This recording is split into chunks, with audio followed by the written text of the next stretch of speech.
नमस्कार। मेरा नाम है हर्षवर्धन सिंह। शो है इस पर चर्चा और चैनल MS टीवी आप जानते ही हैं। पता है आपको पूरा शो किस तरह से हम लोगों ने गढ़ा है, क्या इसकी सारी चीज़ें हैं। तो बात करने के लिए आज कुछ अलग-अलग विषय हैं। इंटर रिलेटेड नहीं है, मगर हाँ, एक चीज़ जो है कॉमन है वो ये कि ह्यूमन साइकोलॉजी से जुड़े हुए हैं। एक किसी व्यक्ति के जीवन में आने वाली अलग-अलग परिस्थितियों से जुड़े हुए हैं।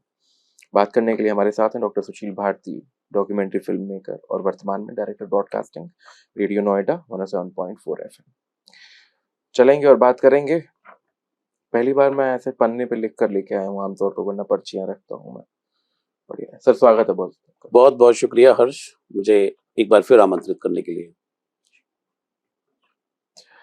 सर, अभी तक रील फॉर्मेट में, क्योंकि जो हमारा शो है इस पर चर्चा वो जा रहा है, लोगों को बड़ा पसंद आ रहा है, तो यही कुछ चीजें हैं जिनके बारे में लोगों ने DMs में बोला है और पर्सनल मैसेजेस जो आए हैं कि इनके बारे में बात कीजिए। तो कुछ 5-7 मेरे ख्याल से, हाँ वही 5-7 टॉपिक्स हैं, अलग अलग हैं। मैं एक एक करके सब आपके सामने रखता हूँ।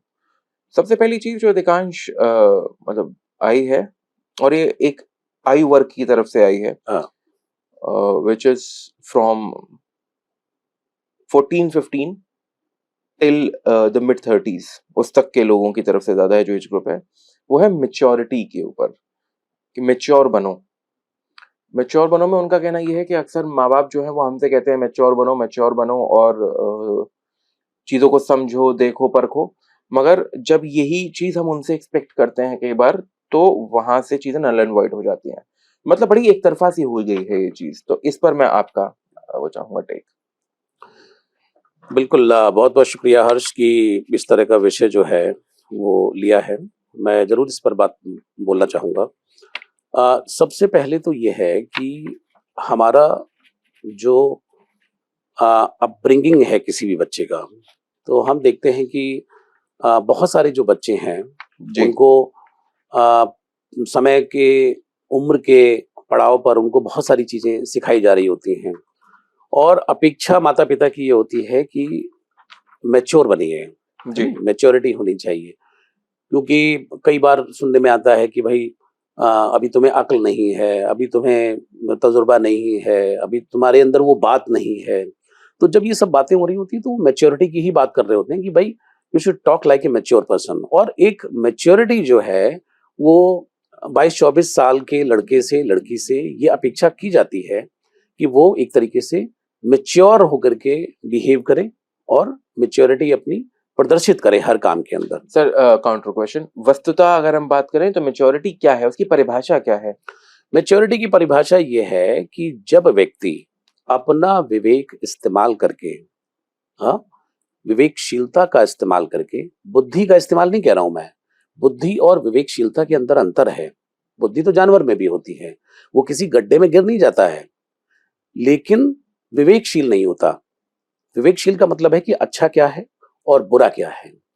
तो जब व्यक्ति मैच्योर होता है तो उसको ये समझ में आना शुरू हो जाता है कि उसके लिए अच्छा क्या है, बुरा क्या है, समाज के लिए, परिवार के लिए अच्छा क्या है, बुरा क्या है, मेरे इर्द गिर्द जो लोग हैं उनके लिए अच्छा क्या है, बुरा क्या है। तो एक तार्किकता जो है जी, वो जन्म ले लेती है। ओके, तो इसको मैं कहता हूं कि व्यक्ति जो है वो मैच्योर हो गया है। ठीक है। अब ये एक कांस्टेंट प्रोसेस है, लेकिन होता ये है कि बच्चे तो मैच्योर हो जाते हैं, लेकिन बड़ा अनफॉर्चुनेट है कि उम्र के हर पड़ाव के साथ या बढ़ती उम्र के साथ बहुत सारे ऐसे पेरेंट्स आपको मिलेंगे जो बढ़ती उम्र में मैच्योर नहीं होते हैं। मैच्योर एक खास लेवल का ठीक है, उनको जो भी उन्होंने सीखा अपने जीवन में, जांचा परखा, समझा, अनुभव किया, विवेकशीलता उनके अंदर आई। लेकिन एक पॉइंट पर आकर के 50, 55, 60 साल की उम्र में व्यक्ति हाथ खड़े कर देता है कि भाई बहुत हो चुका, मुझे अब दुनिया का ज्ञान है, मुझे सब कुछ पता है। तो वो हर चीज बदल रही है, प्रतिपल बदल रही है। तो आप एक जगह स्टैग्नेट कैसे हो सकते हैं? तो मेरा कहना यह है कि माता पिता को भी उम्र के हर पड़ाव पर मैच्योर होने की जरूरत होती है।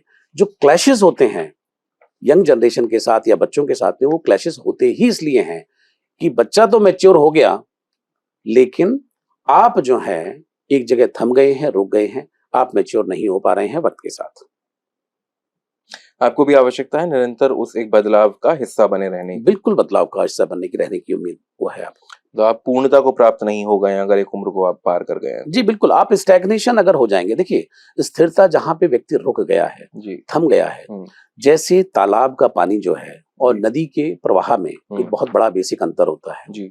कि नदी का बहाव जो है या प्रवाह जो है वो निरंतर चलायमान है, तो उसके अंदर कभी भी आप देखेंगे एक फ्रेशनेस होती है उसके अंदर, उस पानी के अंदर एक शीतलता होती है, काई नहीं पानी के जमती। अंदर एक वेग होता है, पानी के अंदर काई नहीं जमती है, पानी के अंदर तमाम तरह के ऐसे विषैले जीव जंतु नहीं पैदा होते हैं। लेकिन एक रुके हुए पानी के अंदर न केवल दुर्गंध होती है बल्कि तमाम विषैले जीव जंतु भी उसके अंदर पल जाते हैं और उसमें कोई सौंदर्य नहीं होता है, किसी प्रकार की सुंदरता उस जल के अंदर आप नहीं देखेंगे। और सबसे ज़रूरी चीज़ ये कि उस जल में आप अंदर क्या है नहीं पता लगा सकते। उसके बिल्कुल। ऊपर जो जमी हुई काई है, वो बाधित कर देती है प्रकाश को अंदर जाने से किसी भी नए विचार के रूप में। बिल्कुल। अगला जो टॉपिक है सर जिसके बारे में बात हुई, उसमें ये है कि आजकल क्योंकि ये भी फिर से इसी एज ग्रुप का सवाल है। जी। इसमें थोड़ा-सा एज जो निचला जो उसका बार है वो थोड़ा ऊपर आ जाता है। ये 18 से ऊपर वालों का कोई सवाल है। रिश्तों की परिभाषा के संदर्भ में है ये, क्योंकि काम के लिए, पढ़ाई के लिए आजकल वो बाहर जा रहे हैं। कई बार घर में कोई गमी हो जाने की परिस्थिति में या फिर किसी भी ऐसी आवश्यक परिस्थिति में जहाँ पे उनकी उपस्थिति आवश्यक आवश्यक होती है, अनिवार्य होती है, वो नहीं पहुँच पाते हैं, किसी भी कारणवश। इस आधार पर उनके जो संबंध हैं, उनके जो रिश्ते हैं, पहले उनको आँका जाता है और उनकी अनुपस्थिति से ये अंदाज़ा लगा लिया जाता है खुद ब खुद स्वतः कि उनका उन संबंधों में कैसा भी कोई भी नैकट्य नहीं है, उनकी कोई भी उसमें भावना नहीं है। इस संदर्भ में मैं आपका वो टेक चाहूँगा। देखिए हर्ष, अगर कोई व्यक्ति बाहर गया है, इसको बहुत इधर-उधर ना घुमा करके अगर सीधी बात की जाए, तो माता-पिता बच्चों को बाहर भेजते हैं या देश-विदेश बच्चे चले जाते हैं और कई बार उनकी दिक्कतें बड़ी जेन्युइन होती हैं। कई बार हमी-गमी में वो नहीं आ पाते हैं, वो जेन्युइन रीज़न उनके समझे जा सकते हैं और जब माता-पिता अपने बच्चे को बाहर भेजते हैं, तो उनको पता भी होता है, ऐसा नहीं है, वो सारी चीज़ें तोल करके, समझ करके और उनको पता होता है कि अंदाज़ा क्या हो सकता है कि इनके साथ ये कभी भी, तो वो मेंटली प्रिपेयर होते हैं। लेकिन कई बार ऐसा भी देखा जाता है कि जो बच्चे हैं, वो अपने जीवन में इतने व्यस्त हो जाते हैं कि वो तमाम तरह की चीज़ें जो हैं या तमाम जो रिश्ते हैं, जो उनके बहुत करीबी रिश्ते हैं, उनको भूल भी जाते हैं, ये भी समाज में देखा गया है। तो निश्चित रूप से इसको ठीक नहीं कहा जाएगा क्योंकि ये कहीं न कहीं एक एक तरह की ये है कि भई मेरा काम अब हो गया है। बहुत सारे बाप ऐसे हैं कि जो एजुकेशनल लोन लेते हैं और वो चुकाते रहते हैं और उसके बाद कई जगह पे उनकी हारी बीमारी हो जाती है। वो बच्चे से जब कहते हैं तो बोलते हैं कि भई मेरा तो कोई मतलब है नहीं अब, है नहीं? तो बाप जो है वो कहीं न कहीं कर्ज़े में डूबा हुआ है, उसका अब शरीर भी साथ नहीं दे रहा है। तो ये कहीं न कहीं एक अमानवीय व्यवहार है, जो कि बच्चों के द्वारा देखा गया है। ऐसा मुझे लगता है कि ऐसा नहीं होना चाहिए, क्योंकि रिश्तों की अपनी एक गरिमा है और ख़ास तौर पे जब मैं करीबी रिश्तों की बात करता हूँ, तो उनकी तो एक गरिमा है। बिल्कुल सर, एक काउंटर क्वेश्चन है मगर इस चीज़ में इस बात को दरकिनार नहीं किया जा सकता कि जब आवश्यकता पड़ती है, रिश्ते उसी दिन के लिए होते हैं, बिल्कुल मान लिया।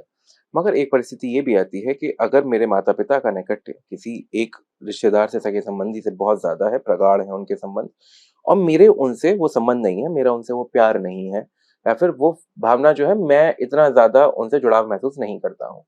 उनके यहाँ पे कोई किसी तरीके की गमी की बात नहीं मैं कर रहा, खुशी की अक्सर बात कर रहा हूँ, जिसमें जाने से बहुत ही दिक्कत होगी मुझे निजी स्तर पर, मगर केवल और केवल माँ-बाप के आग्रह करने पर मुझे वहाँ बुलाया जाता है, मुझे वहाँ जाना होता है और ये जब मैं अपनी बात कर रहा हूँ, तो मैं सामने रख रहा हूँ बहुत सारे लोगों को जो बाहर रहकर काम कर रहे हैं, जिनमें से मैं भी एक हूँ। उस परिस्थिति में ना जाना आपके स्वयं के आत्मसम्मान के लिए और उतने समय में जो आप वो एक अनईज़ीनेस झेलेंगे, उससे बचने के लिए आप कहते हैं कि मैं नहीं जाना चाहता because I won't be that much comfortable around all those people. आपके बड़े अच्छे संबंध हैं, आप लोग जाएँ, मेरा उसमें कोई से नहीं है, मगर मुझसे जाने के लिए ना कहें। ये भी कई बार एक परिस्थिति उत्पन्न होती है, तो क्या आपको लगता है कि उसमें भी माँ-बाप की ही बात सुनकर वहाँ चले जाना चाहिए, आप कितने ही अनईज़ी रहें या फिर आप रुक सकते हैं और इस आधार पर जज नहीं किया जाना चाहिए? मुझे लगता है कि माँ-बाप की बेवकूफ़ी है। माँ-बाप को अपने बच्चों से इस तरह के रिश्तों की अपेक्षा नहीं करना चाहिए। माँ-बाप के अगर रिश्ते हैं, अगर वो निभा सकते हैं, अगर वो जा सकते हैं, अगर उनकी शारीरिक क्षमता अलाउ करती है, अगर उनको जाकर के वहाँ अच्छा लगता है, अगर उनको लगता है कि ये मेरे करीबी हैं, मेरे दुख-सुख में साथ इन्होंने दिया है, तो वो अवश्य जाएँ। लेकिन देखिए संबंधों की बात ये होती है कि हर व्यक्ति का अपना संबंध होता है, वो अपने ढंग से नर्चर होता है, अपने ढंग से वो संबंध जवान होता है नहीं? तो बच्चे से ये अपेक्षा करना कि ना उसको उस रिश्ते में बहुत गहराई से पता है, ना उसकी गरिमा के बारे में पता है, तो ऐसा करके माता-पिता जो हैं उस रिश्ते को और ज़्यादा कहीं न कहीं उसकी छीछा-लेथन भी करा सकते हैं। क्योंकि जब मुझे उस व्यक्ति से कोई लगाव ही नहीं है, मुझे उस व्यक्ति से कोई मतलब ही नहीं रहा, ना उस व्यक्ति ने मेरे लिए कभी कुछ किया, ना मैंने उसके लिए कभी कुछ किया, जब कोई अंतर संबंध है ही नहीं, तो वहाँ जाकर के सिर्फ़ एक अटेंडेंस लगाने की जो कहानी है, जो अपेक्षा करना, मुझे लगता है माता-पिता को बिल्कुल नहीं करना चाहिए। उसको छोड़ देना चाहिए। आपके अपने रिश्ते हैं, आप किस तरीके से उनको निभाना चाहते हैं, इस पर ध्यान देने की आवश्यकता है। हाँ, माता-पिता और पुत्र या पुत्री का जो संबंध है बहुत करीबी है, वहाँ पर जो चीज़ें ये हैं सारी वो चीज़ें नहीं फ़र्क होनी है। चाहिए। सर इसी से कनेक्टेड क्वेश्चन है, वैसे आया तो एकदम अलग उसमें था, वो ये था कि आपने कहा जैसे संबंध जिनसे नहीं है, आप ना जाएँ। हुँ, हुँ। मगर उसके बाद क्या है? क्या केवल उतने ही पे ही रुक जाना काफ़ी है कि किसी से विचार नहीं मिल रहे हैं, तो ठीक है उनसे उनके यहाँ जाना खत्म कर दिया, उनसे मिलना-जुलना खत्म कर दिया? या फिर इसके बाद भी कुछ है? There is something that one can do after this as well? देखिए, हर्ष होता क्या है कि जीवन के अंदर जो रिश्ता बनाना और रिश्ता निभाना, 2 एक अलग-अलग चीज़ें हैं। जी, बहुत सारे लोग रिश्ता बना तो लेते हैं, जी, लेकिन निभा नहीं पाते हैं। जब निभा की बात आती है, तो दोनों पक्षों की तरफ से उसके अंदर जी, उसमें खाद-पानी डालना जो है, वो ज़रूरी होता है। अक्सर होता यह है कि एक व्यक्ति जो है, वो किए चले जाता है और दूसरा व्यक्ति जो है, उसको ये समझ करके कि ये शायद इसकी ज़िम्मेदारी है जी, और जी, उसको जी। टेकन फॉर ग्रांटेड ले लेता है। तो मेरा कहने का अर्थ ये है कि अगर आप रिश्ता बना रहे हैं, तो आपके पास निभाने की भी क्षमता होनी चाहिए। जब आप रिश्ता बना तो लेते हैं, लेकिन निभा नहीं पाते हैं, तो उसमें कहीं न कहीं दूरियाँ पैदा हो जाती हैं और वो रिश्ता एक दिन मर जाता है और उस व्यक्ति के साथ फिर क्या होता है, क्या नहीं होता है, फिर जाएँ, ना जाएँ, उसका कोई फ़र्क नहीं पड़ता है। तो आजकल बहुत सारे आपने रिश्ते ऐसे देखे होंगे कि किसी व्यक्ति के चले जाने से किसी बहुत सारे लोगों को कोई फ़र्क नहीं पड़ता। उनको लगता है कि ठीक है, चला गया तो चला गया, मेरा क्या है? क्योंकि वो रिश्ता उनके साथ में पहले ही ख़त्म हो चुका होता है। इंसान तो है, इंसान हो सकता है कि ये रिश्ता 10 साल पहले ख़त्म हो गया हो और इंसान 10 साल बाद गया है। तो इसलिए उसको कोई फ़र्क नहीं पड़ता है क्योंकि वो जो संबंध है, वो बहुत पहले ही मर चुका है। अब तो सिर्फ़ इंसान है, इंसान देह है, ठीक है, उसने देह त्याग दी तो मैं क्या करूँ इसमें? तो इसलिए आप समाज के अंदर देखते हैं कि बहुत सारे लोगों को किसी के जाने-आने से कोई फ़र्क नहीं पड़ता है। सर एक एक काउंटर क्वेश्चन है इसमें छोटा-सा, काउंटर भी नहीं ट्रिब्यूटरी इसकी छोटी-सी है, वो ये कि ऑफ़िसेज़ में अक्सर ऐसा होता है कि किसी व्यक्ति से अगर आपके विचार नहीं मिलते या घर पे भी अगर आपके विचार नहीं मिलते, तो कई बार किसी एक छोटे ग्रुप में, किसी आपकी जो कम्युनिटी है, कम्युनिटी ऐसे लाइक ऑफ़िस में कहीं पे भी ग्रुप है, टीम है, जब उस व्यक्ति के बारे में बात हो रही होती है, तो कुछ लोग जो मैसेज जिस तरीके से आया अगर मैं थोड़ा-सा पढ़ दूँ, तो उसमें ये है कि अक्सर ऑफ़िसेज़ में लड़ाई होती है केवल इस बात को लेकर कि तुमने उसके बारे में ये कहा, उसने तुम्हारे बारे में ये कहा। इस तरीके से अधिकांश लड़ाइयाँ होती हैं और उसके बाद लोग बात करके इसे रिज़ॉल्व नहीं करना चाहते और कई बार बहुत ज़्यादा बढ़ भी जाती है। तो जब किसी व्यक्ति से आपके संबंध नहीं है, आप उससे बात नहीं करते हैं, उसके बाद ये जो दिक्कतें आती हैं इतनी सारी, इनसे बचने के लिए क्या किया जा सकता है? देखिए हर्ष जो आपका प्रश्न है, चाहे वो पर्सनल ग्राउंड हो, चाहे वो प्रोफ़ेशनल ग्राउंड हो, जी, बहुत सारे ऐसे लोग हैं कि जो इस तरह की चीज़ें करते हैं कि इधर की बात उधर कर रहे हैं, उधर की बात इधर कर रहे हैं। ऐसे लोगों को कोई ना कोई पकड़ने के लिए चाहिए होता है कि वो सबसे पहले हाथ वहीं डालते हैं जहाँ पे उनको लगता है कि कहाँ पे कमज़ोर कड़ी है। क्योंकि उनकी आदत में ही शुमार है। उनको लगता है कि इसकी बात करो, अगर उस व्यक्ति ने उसको करारा जवाब दे दिया तो वो दूसरे व्यक्ति के पास चले जाते हैं। उसने उनकी इंटेंशन को समझ लिया तब तक उनकी वहाँ पे दुकान चली, तो वहां पे रहे, और उसके बाद जब उसने भी जवाब दे दिया तो फिर तीसरी जगह। ऐसे लोग मानते नहीं है। उनकी एक आदत होती है कि वो लगातार किसी न किसी व्यक्ति को पकड़ते रहते हैं और उसमें उनको बहुत ही आत्मसंतोष मिलता है। तो मुझे लगता है कि सबसे पहले तो ऐसे व्यक्ति का आपको क्लाइंट नहीं बनना है, ग्राहक नहीं बनना है उसका। उसको सीधे उठा करके डंप कर देना है, उससे कोई मतलब नहीं रखना है। और अगर कहीं ज़िक्र भी आए उस व्यक्ति का, तो ऐसे शो करिए कि ठीक है, या कोई और बात करिए, ये कौन आदमी है? ये तो मैं जानता ही नहीं इसी को। तो ये जो होगा, ये कहीं न कहीं, ये उसके लिए बहुत ही ज़्यादा आघात लग सकता है इस बात से कि मुझे लोगों ने मतलब इस तरीके से कर दिया कि मुझे दूध में से मक्खी की तरह से निकाल के फेंक दिया, लोग मुझे पहचानने से इनकार कर रहे हैं। है नहीं? क्योंकि वो कर तो इसलिए रहा है ना, आइडेंटिटी के लिए। जी। तो आप उसका ग्राहक बनना या क्लाइंट बनना बंद कर दें, तो उसकी दुकान स्वतः ही बंद हो जाएगी। बहुत अच्छा। एक सवाल और था सर इसी से जुड़ा हुआ, वो ये कि अधिकांश ऑफिसेज़ में जो कई बार दिक्कतें आती हैं, उसमें एक प्रजाति है मनुष्य की, हुँ। वो प्रजाति वो है कि हम टेंशन लेते नहीं, देते हैं। हुँ। जो अक्सर ये कहते मिलते हैं कि गेंद है, आप अपने पाले से बस दूसरे के पाले में डाल दो, हुँ। ये वाले। हुँ। और इन्हीं की वजह से अधिकांश लोग कहते हैं कि वो परेशान रहते हैं, ऑफिसेज़ में लड़ाई आती है, काम का बोझ बढ़ता है और आपकी जो परफॉर्मेंस है, उस पर सवालिया निशान खड़े होते हैं। हुँ। तो ये जो लोग हैं, इनसे डील करने का तरीका क्या है? क्योंकि ऑफिस में ही है सामने और आप टीम के तौर पे अगर आप काम कर रहे हैं और कन्वर्सेशन नहीं है आपकी, तो प्रॉब्लमैटिक होगा, बट तो इनके लिए क्या किया जा सकता है? देखिए, बड़े सारे ऐसे लोग हैं कि जो लोग ये कहते हुए पाए जाते हैं कि भई हम टेंशन लेते नहीं हैं, हम देते हैं। इसका मतलब है कि वो अपने आप को बहुत बड़े खलीफा समझ रहे होते हैं कि देखिए, हमारे पास ये हुनर है। तो उनके पास जो हुनर है, हुनर किस बात का है? हुनर इस बात का है कि कोई ना कोई ऐसी बात जी। जिनसे उनको कहना होता है कि जो टेंशन ले सकता है, जी। जो उनको जिसको वो हर्ट कर सकते हैं, तो उनका टारगेट कौन होगा? तो इसको वो तय करते हैं और उसको फिर वो टेंशन दे देते हैं और उसके बाद फिर वो मस्ती काटते हैं कि देखिए, देखिए क्या बढ़िया हमने टेंशन दी उसको। ठीक है नहीं? तो मेरा कहने का अर्थ ये है कि अगर आपके इर्द-गिर्द ऐसे लोग हैं, जो इस बात में भरोसा रखते हैं, तो पहली बात तो उनकी बातों को, जो भी वो कुछ बोल रहे हैं कभी भी, तो सीरियसली लेने की ज़रूरत नहीं है। ओके। उनको ये बता के रखने की ज़रूरत है कि आपकी बात का कोई महत्व नहीं है, कोई वैल्यू नहीं है। और ऐसे लोगों की बात को सुन कर के अनसुना कर देना चाहिए। और ऐसे लोगों के लिए सबसे अच्छा ये है कि जब वो ये बात कहे, तो उसकी आँखों में आँखें डाल के देखते रहिए और उसके बाद मुस्कुरा के चल दीजिए। उसको ये एहसास करवा दीजिए कि ये जो आप कर रहे हैं या जो टेंशन आप मुझे देने की कोशिश कर रहे हैं, जो भी कुछ कर रहे हैं, इसके लिए किसी और को ढूँढ लीजिए। अब मैं ये जो आपकी जो कहानी है, इसको मैं समझ गया हूँ। तो ऐसे लोगों का इलाज सिर्फ़ यही है, उनको डंप कर दीजिए, उनसे हट जाइए, उनको किसी भी तरीके की कोई तवज्जो अपने जीवन के अंदर ना दें। अगर आप उन्हें तवज्जो देंगे, तो फिर वो दोबारा वही कारस्तानी जो कहीं और कर रहे हैं, जिसके बारे में बिल्कुल, आपको बिल्कुल, बता जब रहे तक हैं, देते रहेंगे तब तक वो करते रहेंगे। तब तक वो आकर उसको दोबारा से बिल्कुल, करते बिल्कुल। रहेंगे। बहुत अच्छा। अब इस चीज़ से सर आया लोगों का फिर इससे कोरिलेटेड सवाल ये है कि ऐसी परिस्थिति से निकलने के लिए जब लोग घर जाते हैं या लोगों से बात करते हैं, किसी से जो उनके मेंटर या कोई भी होते हैं, तो वो कहते हैं स्मार्ट बनो, work smartly, don't work hard. कोई तुम पे अपना काम डाल रहा है, तो स्मार्टली उस चीज़ को हैंडल करो, गधों की तरह उसको केवल और केवल मेहनत से हर चीज़ मत करो, अपने बुद्धि का भी इस्तेमाल करो।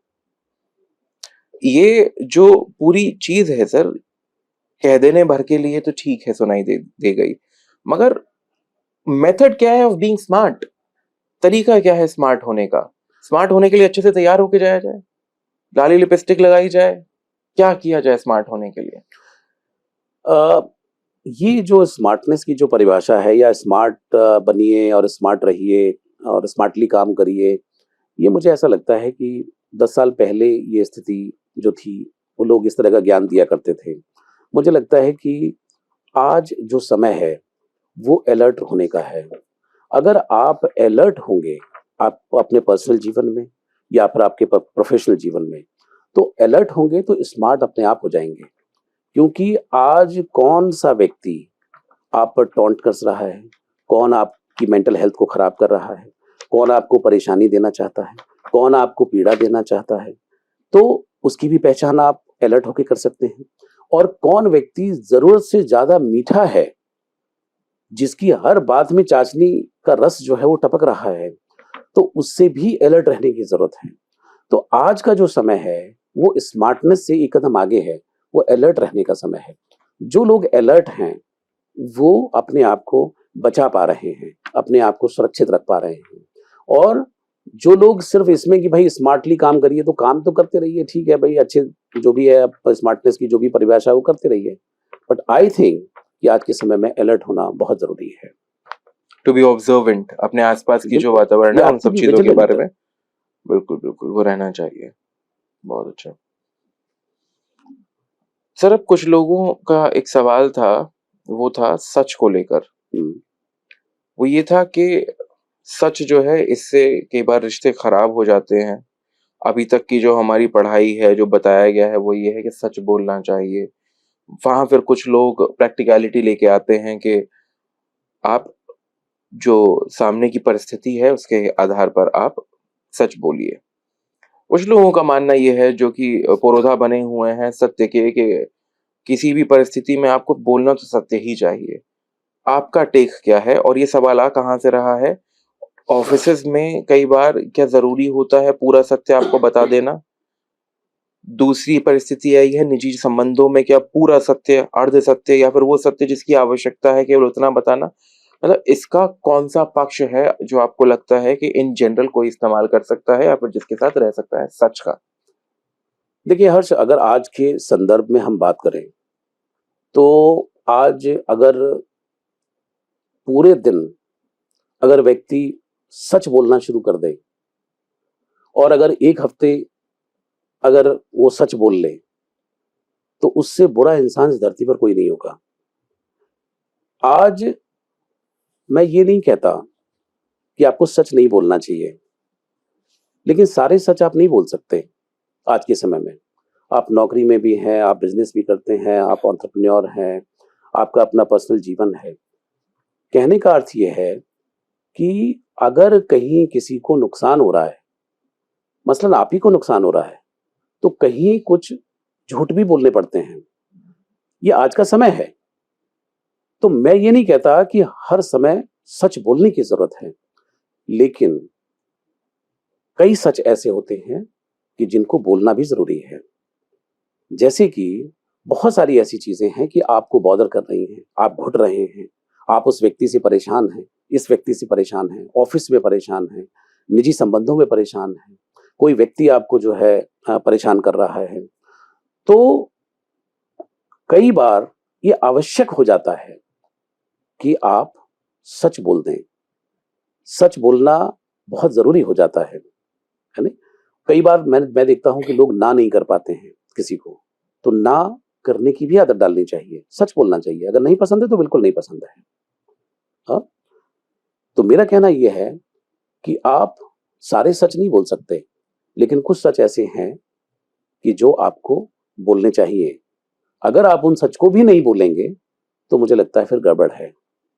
वो कुछ एक आध सच जो इंसान को किसी भी परिस्थिति में बोलना ही बोलना चाहिए। देखिए, अगर कोई व्यक्ति आपकी मेंटल हेल्थ को लेकर के लगातार सवालिया निशान लगा रहा है, आपको परेशान कर रहा है, आपको पीड़ा पहुंचा रहा है, आपको दर्द पहुंचा रहा है, लेकिन आप लिहाज में आपसे उम्र में बड़ा है, तो आप हंस रहे हैं, आप उसको झेल रहे हैं, लेकिन सच्चाई तो ये है कि आप उसको सीधे सीधे बोलें कि आप ये क्या कर रहे हैं। हाँ, आपको ये नहीं करना चाहिए, मुझे नहीं पसंद। सच्चाई ये है कि आपका जो साथ है मुझे एक सेकंड के लिए पसंद नहीं है, ये सच है, लेकिन आप वहां पे चुप रहते हैं। तो मुझे लगता है कि ऐसी जगह है, अगर मान लीजिए कि आपका मालिक जो है वो बेवजह आपको परेशान करता है, कोई वजह नहीं है, आप ये जानते हैं कि किस इंटेंशन से ये मुझे परेशान कर रहा है। मैनेजर भी जैसे कई बार बहुत मैनेजर परेशान भी करता है। बहुत ज्यादा कई बार परेशान करता है। तो आप ये सच्चाई बताएं कि देखिए आपकी ये जो बातें हैं ये मुझे नागवार गुजरती हैं, आप ऐसा ना कहें, है नहीं, ये मुझे नहीं अच्छा लगता। अगर आप मतलब एक तमीज के दायरे में रहते हुए बात करें, लेकिन सच कहने से मत चूकिए, क्योंकि जो सच है, जैसे ही दूसरा व्यक्ति सच्चाई से रूबरू होता है तो वो थोड़ा संभलता है कि ये व्यक्ति बेवकूफ नहीं है। सर यहाँ तो कई बार केवल मैनेजर की ईगो हर्ट हो जाने के आधार पर लोगों की नौकरियां चले जाने के वाकया सामने आता है। अगर यही बोल दिया तो नौकरी से हाथ धोना पड़ जाएगा, और अगर रहे वहां पे तो लिविंग हेल हो जाएगा वो। देखिए, दूसरी बात ये भी हो सकती है हर्ष कि आपने अगर सच्चाई बोल दी जी तो आपकी हो सकता है कि नौकरी और ज़्यादा आगे बढ़ जाए सर, बट स्टेक पे और तो नौकरी आ आपके गई ना। आपके जो मैनेजर हैं, उनको भी कहीं न कहीं अपने व्यवहार में सुधार करने का मौका मिले। बट सर एट अरे! What cost? मैं कह रहा हूँ दोनों स्टेक पर तो नौकरी देखिए, आ जाती है ना। सिक्के के दोनों पहलू हैं। मेरा कहने का अर्थ ये है कि आपकी नौकरी जाए और चाहे बचे, लेकिन अगर वो सच बोलना ज़रूरी है, तो आपको बिल्कुल बोलना चाहिए। अगर मान लीजिए कंपनी के अंदर कोई घोटाला हुआ है, कोई कंपनी के अंदर कोई गड़बड़ी हुई है और आप उस सच को जानते हैं, तो आप मालिक को बताएँ उस सच को। क्यों नहीं बताएँगे आप? सर दैट इज अ क्योंकि रेयर आप वहाँ कंडीशन। पर कार्य कर रहे हैं, तो आपकी ये नैतिक ज़िम्मेदारी बनती है। वो बात बिल्कुल ठीक है सर, मैं उसके लिए नहीं बोल रहा। मैं जिस संदर्भ में बात कर रहा हूँ वो ये है कि स्टेक पर क्या है। अभी तक मेंटल पीस है। अगर मैं केवल मेंटल पीस के साथ ही जाता हूँ तो मेरी जो आर्थिक स्थिति है डामाडोल हो जाएगी। I am the earning hand, और मेरे ऊपर जिम्मेदारी है और लोगों की, पहली चीज़। दूसरी चीज़ ये कि अगर ये बता देने से मेरी नौकरी स्टेक पे आती है तो इसके लिए कोई एक मिडिल ग्राउंड है या नहीं है, या फिर आउटराइट बस जाके बोल देना ही ज़िंदगी सही है। में देखिए बीच का रास्ता नहीं होता। अवतार सिंह संधू एक कवि हैं, पंजाब के बहुत ही जी जी मशहूर जी जी जी, कवि बिल्कुल हैं। पाश। उनकी एक कविता है कि बीच का रास्ता नहीं होता। आप जो है ना हर बार बीच का रास्ता नहीं तय कर सकते।